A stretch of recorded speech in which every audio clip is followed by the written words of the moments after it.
Today in vlog 59, we're letting go of what was and stepping into what is. Let go and let God mentality. It's the deductive path to your power, your divine birthright, and that's your freedom.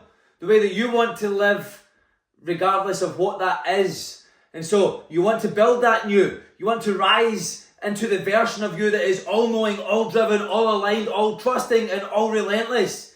Then let go. Let go and let God. Not as a soft escape. Not as some passive phrase thrown around when they're trying and they're just trying and they're just trying. And listen, this is what trying is. I'm trying to pick it up. I'm not holding it. I'm holding on to the idea and I'm not picking it up. That's exactly what the word try is. So we eliminate the word try right now. It's to do or not to do. So not as a declaration of radical power, of divine power that you were born. It's your birthright. Because we don't build the kingdom on broken foundations. You cannot pour divine identity into a cup filled with dysfunction. You deduct, you eliminate, you release, you let go. Then you create bold, certain, divine and unstoppable. That's how you create the unshakable, unpenetrable self. And the you that shows up finally matches the life that you keep saying that you want. See, Marcus Aurelius said that in his book. It's the divine path to power. If you wish to be good, first believe that you're bad.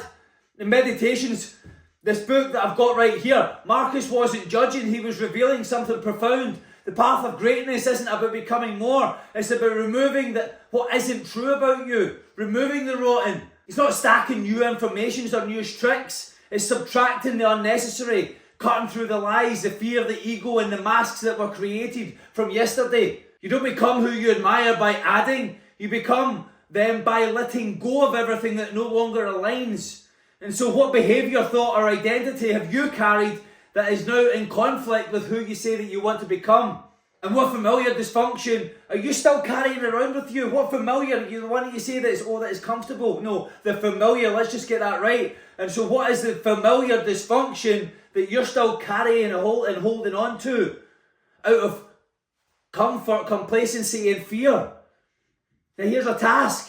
I want you to write down a deduction list today, now, after this, or even pause this right now and do it right now.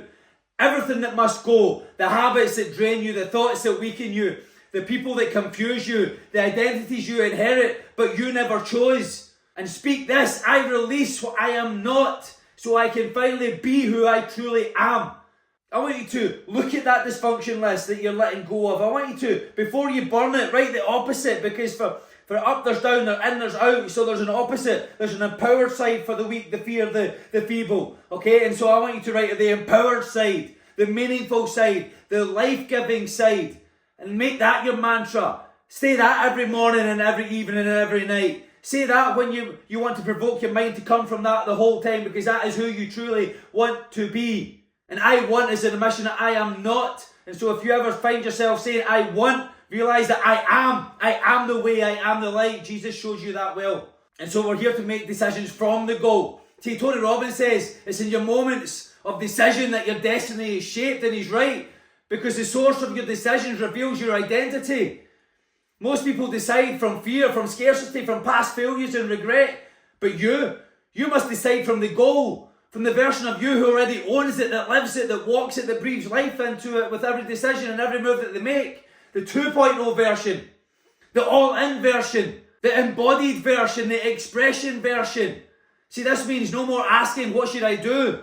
You ask, what is the highest version of me do right now?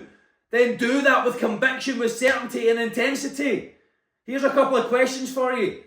What would the empowered, certain and successful version of me do now? And number 2, if you were already living your dream, what decisions would you no longer be tolerating or making right now? And here's a task to flow from those 2 questions. I want you to write down 3 decisions today from the goal. Now from the goal, from your goal. Make them non-negotiable. Make them who you are. Don't just make them non-negotiable. Make them your identity. Act on them without hesitation. Move as if your future self depended on it. As if its life and creation depended on it, because it does. Then say, this is who I am, this is who I choose to be. My choices now match my vision. And if they don't justify it, just adjust. You see, a friend of mine, Wes Watson, says conscience congruent. Wes calls it conscious congruence. That internal war between who you could be and what you keep choosing. He says you already know what you want to do. You already know who you need to be. But every time you skip the workout, you break the routine, you avoid the mirror, you die a little inside. And that's the pain. Not the hard work, not the work that needs done. The pain is in knowing that you're lying to yourself. You're either living in alignment with your consciousness or you're haunted by it. That voice inside is God, is the direction. And so we must be congruent to that. And when you are congruent to that, you feel peace, you feel power, you feel the progression because you are progressing. But when you're not, all the noise, the dysfunction and the regret creeps in. And that your immune system lowers down, your physiology shrinks, and well, that becomes the goal because that's who you're choosing to be in that moment. The weaker version of you.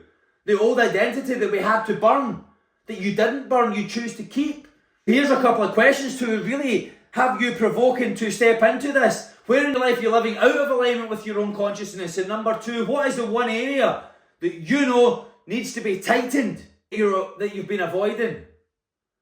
And so tonight before bed, or even better still, right now, pause it right now again. Write out your top 3 conscience aligned actions to move forward with today. Right now. Don't wait till tomorrow.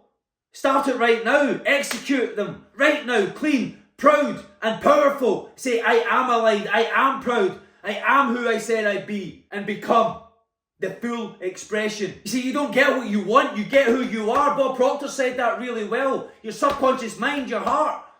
This is your emotional operating system. And it only responds to the frequency. Not what you say, not what you hope. It mirrors who you are emotionally. With every decision, daily, energetically, on repeat. You see, you either vibrate as certainty or you vibrate as doubt. You either embody it or you delay it. So this isn't about reading more books. It's about choosing emotionalized identity and becoming that. You must feel it in your bones. You must feel it in your soul.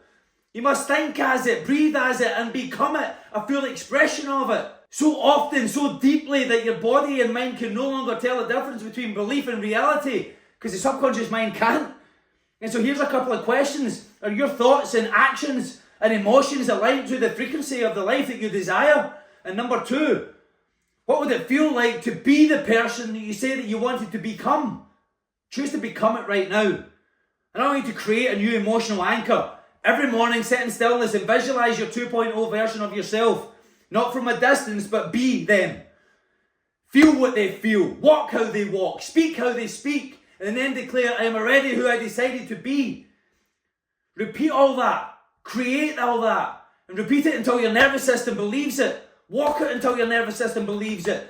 Feel it until your nervous system believes it. Speak it with power, with conviction, and walk with certainty. Upright in the North Star. A favourite book of mine, The Power of Awareness, Neville said, assume the feeling of the wish fulfilled. Not fake it, assume it, take it on, own it and be it, become it, express it. You don't become it by hoping, wish, hope and praying, kumbaya. You become it by awareness, conscious embodiment. Every second of every day you're broadcasting a frequency. You're either saying I am it or I wish it. And God only answers I am. And so where are you still waiting when you should be embodying? And what are you still asking for that you haven't become? Because life is for the taking. And so today, right now, pause this again. Record the voice note of yourself speaking from your future self. Talk as that self. Talk as the version that has it. It's happened. It is done. Thank you, God. Talk about how it feels, who you are, and what your life looks like. Then listen to it every morning and every night. Let that be why your subconscious. Declare it is done. Thank you, God. I walk in full faith and harmony with that awareness of the fulfillment. Who is that fulfilled self? Step in and express it now. And your word is a measure of your worth. In the beginning there was a word, right? That word created light. That word created form. That word created life. And your word creates you. So if you're consciously breaking your word to yourself, what are you really building? What version of you are you hard-coding into your belief system?